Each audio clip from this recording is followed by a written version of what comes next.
In the summer of 1976, a young sociologist named Donald Craybill drove his car down a back road in Lancaster County, Pennsylvania, and pulled into the driveway of an Amish farmer he had never met. He was 28 years old. He had a clipboard. He had a research grant. He had a list of questions he intended to ask, mostly about agricultural practices and household economics. He had no idea that the next 40 years of his life were about to be quietly rearranged by a single question, and that the question would not be one he asked, it would be one he was asked, again and again, by people who did not seem to care very much about his clipboard. The farmer's name has been lost to the historical record, but Craybill remembers what he said. They were standing in the kitchen. The young researcher had just finished explaining what he was studying. The farmer listened politely, nodded, poured him a cup of coffee, and then asked him a question. The question was this: "What is the technology for?" That was it. 6 words. The farmer did not mean anything fancy by them. He was asking, in the most ordinary way a farmer asks anything, what Craybill's tape recorder was for, what his car was for, what the research grant was for, what the university he worked at was for. He was not being hostile. He was just curious, in the way a person who has thought about something his whole life is curious when someone shows up holding a tool he does not own. Craybill, by his own admission, did not have a good answer. He fumbled. He talked about academic publishing. He talked about understanding society. The farmer nodded, as if all of that was perfectly reasonable, and then poured himself a cup of coffee too, and changed the subject to the weather. That night, driving back to his apartment, Craybill could not stop thinking about it. Not because the question was profound, because it was so ordinary, so obvious, and because, sitting at that kitchen table, he had realized something quietly humiliating. The Amish had been asking that question of every new technology that had crossed their threshold for nearly 300 years, and he, with all his education, had never once asked it of his own. Well, that was the beginning. That was the moment Dr. Donald Craybill, who would go on to become the most respected outside scholar of Amish life in the world, first understood that the people he had come to study were not behind. They were not stuck. They were not afraid of the modern world. They were doing something the rest of us had forgotten how to do. They were thinking about every single object they let into their lives, one question at a time. 40 years later, Donald Craybill is no longer that young man with the clipboard. He is, by most measures, the person who made the academic study of the Amish a serious discipline. He spent decades teaching at Elizabethtown College in Pennsylvania, 20 minutes from where he sat at that kitchen table in 1976. He helped found the Young Center for Anabaptist and Pietist Studies, the institution most scholars now consider the center of gravity for this kind of research. He has written or co-authored more than a dozen books: The Riddle of Amish Culture, The Amish, Amish Grace, The Concise Encyclopedia of Amish, Brethren, Hutterites, and Mennonites, and, in 2021, the book that distills 4 decades of his thinking into something a regular person can actually use, what the Amish teach us, plain living in a busy world. But the credentials are not really the point. The point is what those 40 years did to the way Craybill himself thinks. You can hear it in his interviews. When younger reporters come to him expecting a kind of folksy expert who will give them quaint Amish anecdotes, he tends to disappoint them. He does not romanticize. He does not pretend the Amish are perfect. He talks openly about Amish marriages that fail, about Amish young people who walk away from the church and never come back, about the painful debates inside Amish communities over solar panels and battery technology and cell phones that get smuggled into barns. He is, as he himself once put it, a sociologist, not a fan club. But underneath that careful objectivity, something has shifted. You can hear it. 40 years of sitting at those kitchen tables, drinking that coffee, watching how those decisions actually get made, it has done something to him. He drives a regular car. He uses a regular phone. He is not Amish, and he will tell you so the moment you ask. But the way he talks about technology, about community, about why we keep saying yes to things that hollow us out, that does not sound like a sociologist anymore. It sounds like a man who absorbed something he was not expecting to absorb. Look, this is what good ethnographic research does, if you do it long enough. You go in to study a people, and somewhere around year 15, you realize the people are also studying you. They are watching how you carry your tools, how you talk to your wife on the phone, how you check your watch in the middle of a conversation. They are not judging you. Exactly. They are just noticing, and the noticing, over time, starts to feel like a mirror. Craybill has spent 40 years inside that mirror. And what I want to do for the next 18 minutes is hand you a small piece of what he saw in it. Specifically the question, the one the farmer asked him in 1976.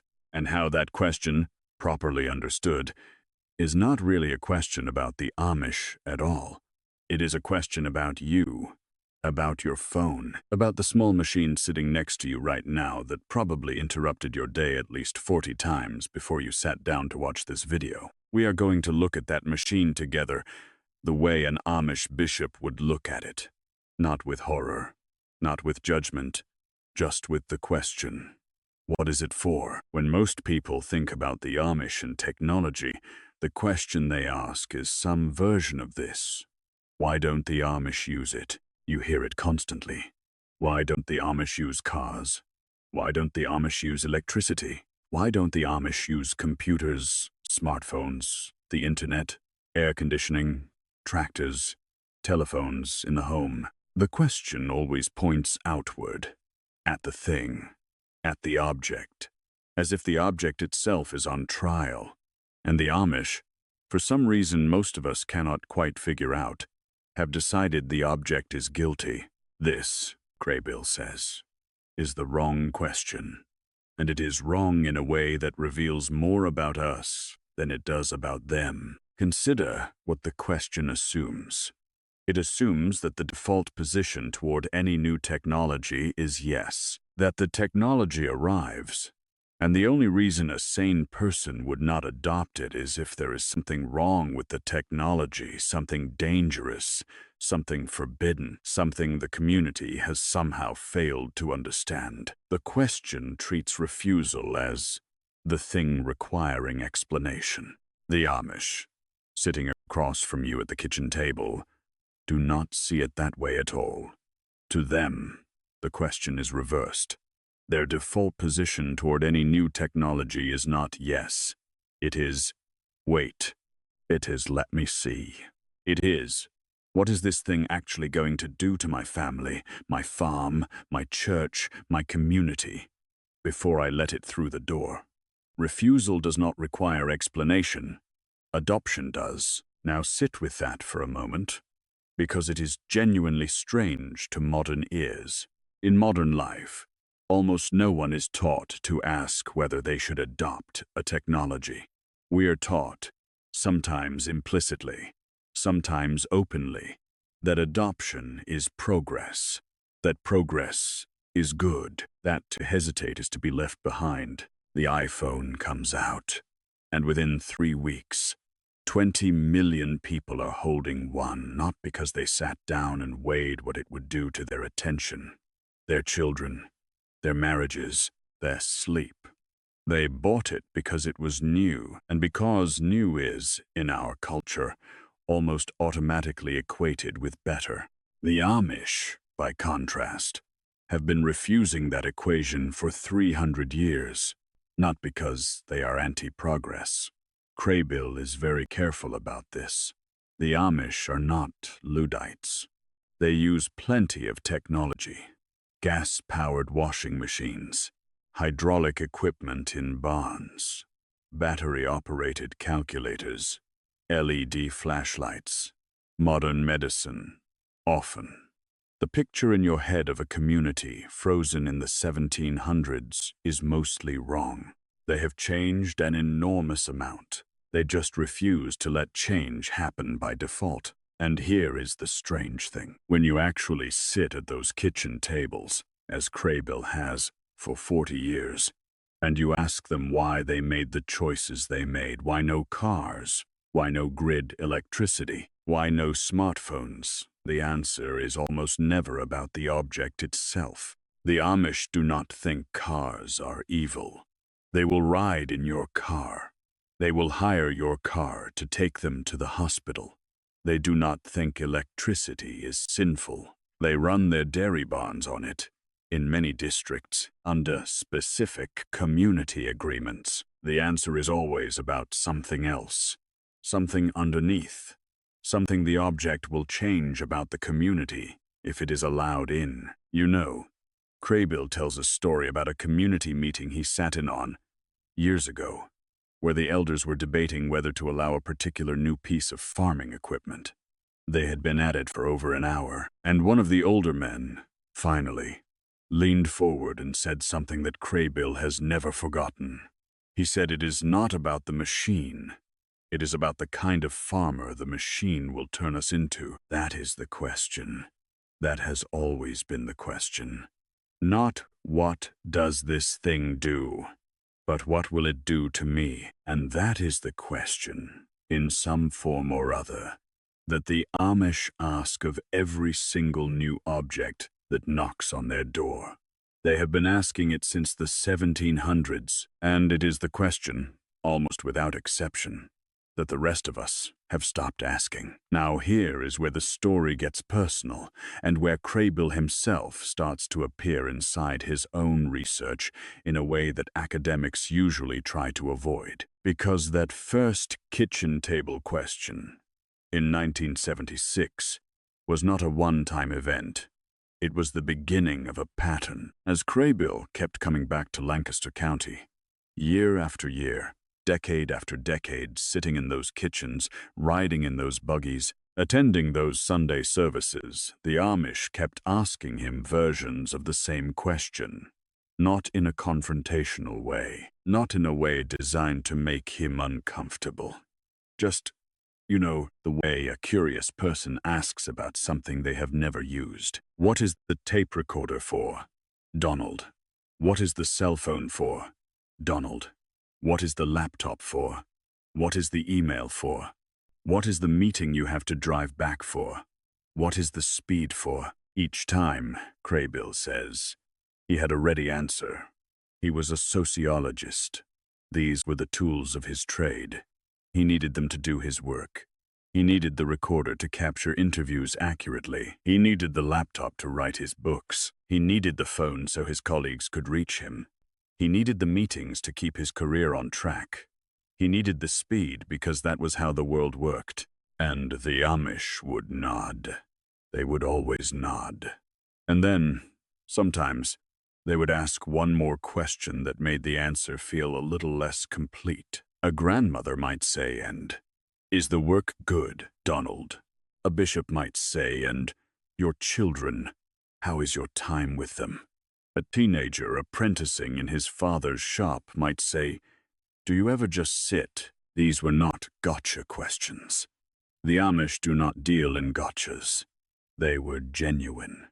They were the questions a person asks when they assume the answer might be interesting either way. But Craybill, sitting there with his tape recorder running, started to notice something.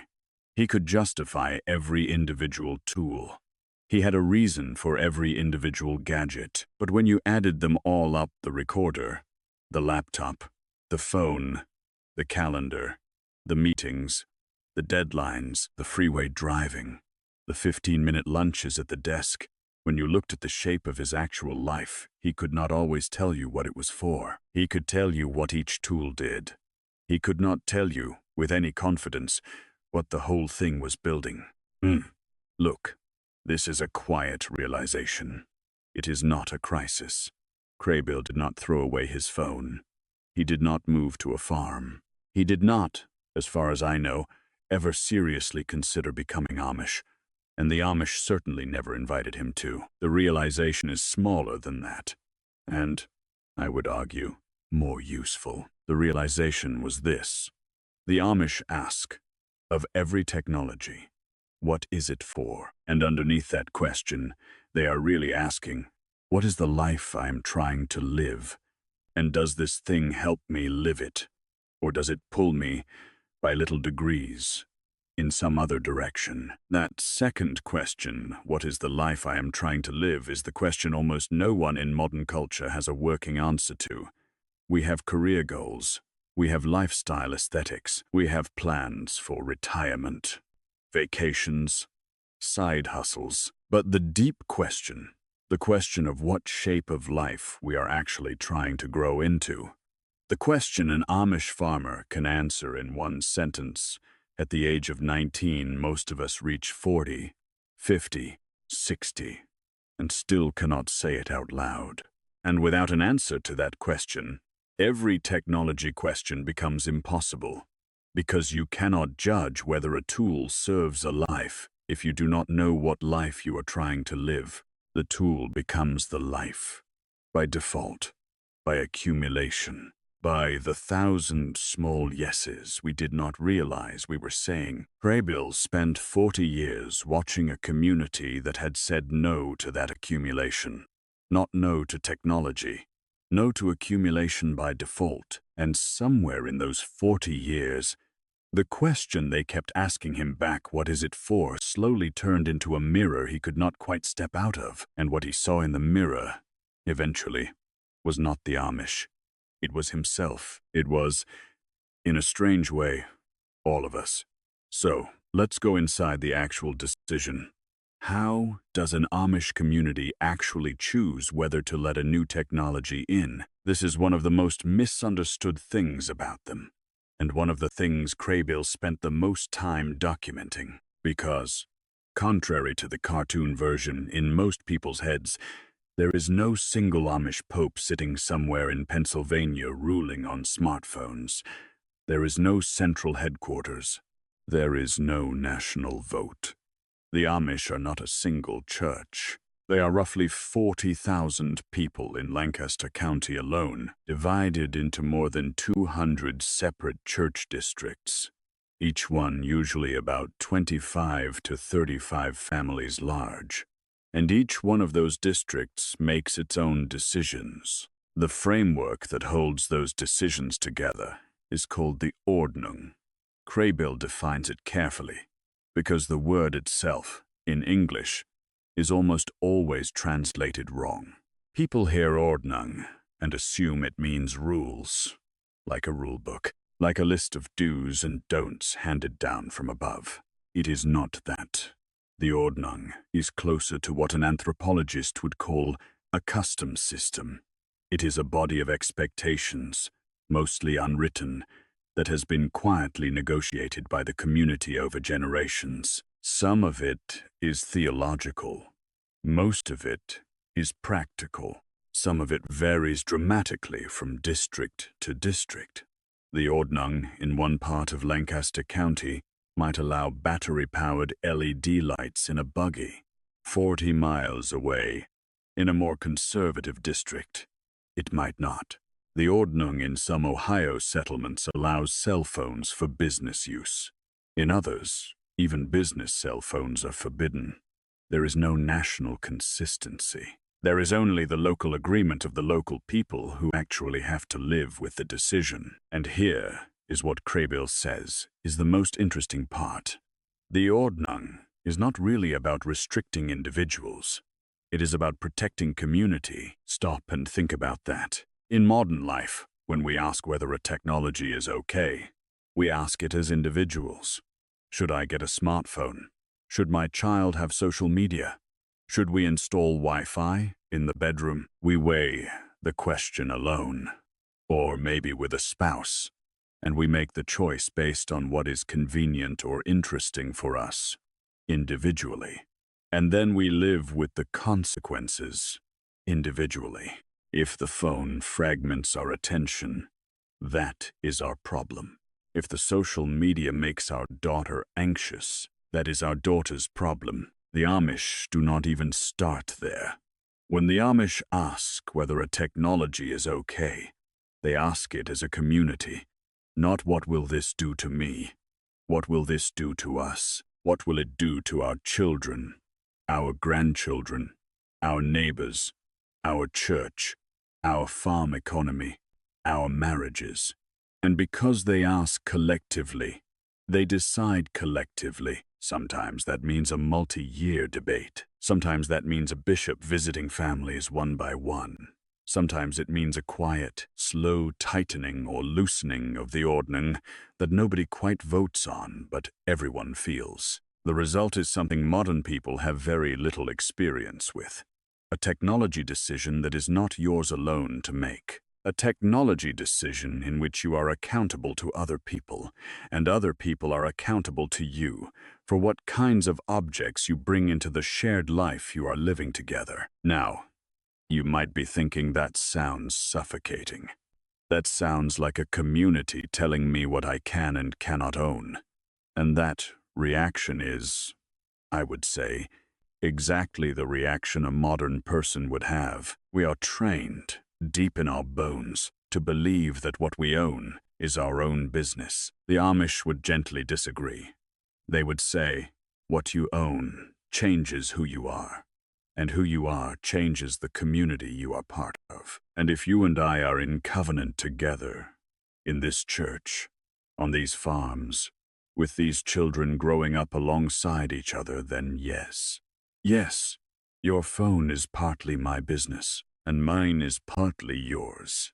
Not because we want to control each other, because we have given up the fiction that any of us is forming ourselves alone. That, Craybill says, is the deepest difference. Not the buggies, not the bonnets, not the absence of grid electricity. The deepest difference is the simple, almost forgotten idea that the question of how to live, including the question of which tools to live with, is not an individual question at all. It is a question we should be asking each other. So now, let's bring this all the way home. Let's talk about the small machine in your pocket, the one Craybill has been quietly thinking about for 40 years, even though he was not always sure he was thinking about it. Your phone is not, by itself, evil. The Amish would not call it that, and neither do I. It is a tool, a remarkable one. It can connect you to your grandmother across the country in 2 seconds. It can summon help in an emergency. It can hold a library larger than any library has ever been. None of that is small. None of that should be dismissed. But ask the question, the one the farmer asked Craybill in 1976. What is the phone for? If you answer honestly, and most of us do not, because honest answers about our phones make us slightly uncomfortable, the answer is not a single thing. The phone is for 100 things. It is for talking to your grandmother.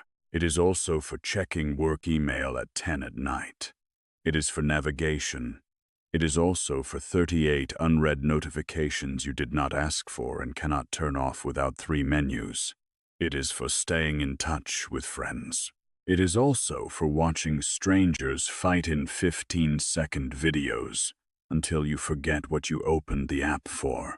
It is for everything, and because it is for everything, in a strange way, it is also for nothing in particular. It is a general-purpose attention machine that you carry into every moment of your life. The Amish would never let an object like that through the door.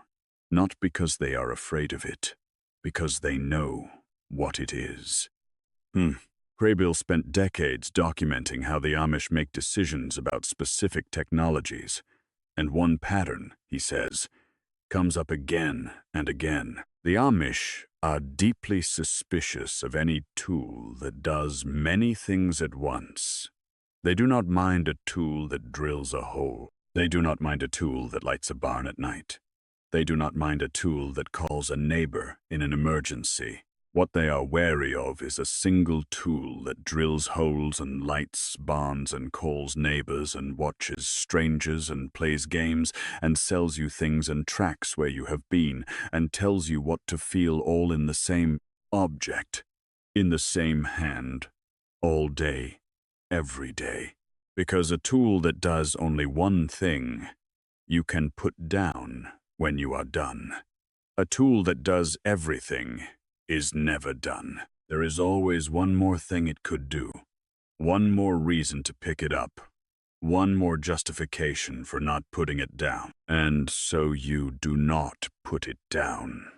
And so the tool, slowly, stops being something you use and starts being something you live inside. The Amish, if they were watching us, and they are not, mostly, but if they were, would see this very clearly. They would see a person carrying a small object that interrupts them on average every 6 minutes during waking hours. They would see that the object knows where the person is, what they read, what they buy, what they almost said to a friend before deleting it. They would see that the person, in many cases, falls asleep next to this object and wakes up reaching for it before they reach for their own spouse. And they would ask, very gently, "What is it for?" And if you said, "Well, all the things I just listed at the beginning, grandmother, library, emergencies," they would nod, politely, the way they nodded at Craybill in 1976. And then they would ask one more question, just one. The question Craybill has spent 40 years learning to translate. Could those things you actually wanted from the phone, your grandmother, your library, your emergencies, could they have come to you in some other shape that did not also bring the other 90% of what the phone brings? Could you have answered the small, real needs without saying yes to the giant, ambient one? Most of us have never asked. We did not know we were allowed to ask. We assumed that because the phone exists, and because everyone has one, the only available choice is to have one or to be a weirdo. And the Amish, sitting at their kitchen tables 300 miles away, are quietly demonstrating every day that this is a false binary. You do not have to refuse all technology. You do not have to refuse the smartphone. But you do, if you want any actual life of your own underneath all of it, have to ask the question, what is this for? And what is it taking in exchange for what it is giving me? So if we are going to take any of this seriously, and I think we should, then it cannot just stay at the level of admiration. Admiring the Amish is easy. It is also useless. The Amish themselves would tell you so. If you spent the last 45 minutes thinking, "Wow, those are remarkable people," and then go back to your phone unchanged, you will have done exactly what most viewers of most documentaries about the Amish have always done. You will have used them as decoration. I want to give you something else. 4 questions that Craybill, in his decades of fieldwork, found the Amish actually use when they are considering any new technology. He does not present them this neatly in any single book. They are scattered through his research, especially the riddle of Amish culture and what the Amish teach us. But when you read enough of him, the pattern becomes clear. The Amish are running every new object through, more or less, these 4 questions. And there is no good reason you and I cannot do the same. Tomorrow morning, with our phones, our subscriptions, our apps, our smart speakers, our notifications, our schedules. Question 1. What is it actually for? Not the marketing version. Not the version where it solves a problem you did not know you had. The honest version. If you had to write a single sentence describing what this object or service is meant to do in your life, what would you write? And here is the catch. Does that sentence still hold up when you watch yourself actually using it? Most things in modern life Fail this question instantly, because the gap between what we say a thing is for and what we use it for is enormous. The Amish are ruthless about closing that gap. You can be too. It does not cost you $1 to ask it. Question 2. What does it want from me in return? Every tool extracts something. The car wants gasoline and parking and insurance, and your attention on the road. Fine, that is honest. But the phone wants something a great deal, stranger. It wants your attention, your data, your sleep, the first moment of your morning and the last moment of your night. It wants you to look at it instead of at the people you live with. It wants you to outsource your memory, your sense of direction, your patience. Some of that trade is worth it. Some of it is not. The Amish never adopt a tool without first asking what it will take in exchange for what it gives. Most of us never ask. We just sign the contract. Question 3. What does it do to the people around me? This is the question almost no modern person asks. We ask whether the technology helps me. The Amish ask whether the technology helps us. Your phone may be fine for you. Is it fine for the way your children watch you check it during dinner? Is it fine for your marriage, where two people now scroll separately in bed instead of talking? Is it fine for your friendships, which now consist mostly of reactions to each other's posts? You do not have to give up the phone to ask this question. You only have to notice the answer, and let the noticing matter. And question 4, the deepest one, and the one I think Craybill spent 40 years arriving at himself. What kind of person does this turn me into? Over time, not in a single use, not in a single day, over years. If I keep saying yes to this tool, in the shape it currently has, in the place it currently sits in my life, who will I be in 10 years? Who will my children be? What habits of attention? What reflexes of distraction? What default settings will be installed in me by then that are very hard to uninstall later? The Amish ask this question of every object they let through the door, and it is the question, almost without exception, that the rest of us forget to ask until it is too late. Notice what these 4 questions have in common. None of them are about whether a technology is allowed. None of them are about whether the technology is good or evil.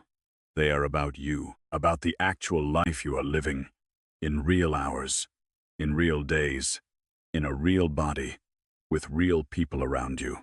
The Amish are not telling you not to have a smartphone. They are telling you to look at the smartphone for 60 seconds, the way you look at any major decision in your life, a marriage, a job, a move across the country. Because that, for better or worse, is what it has become. Now, you will not run every object through these 4 questions. The Amish do not either. After a while, the questions become a posture rather than a checklist.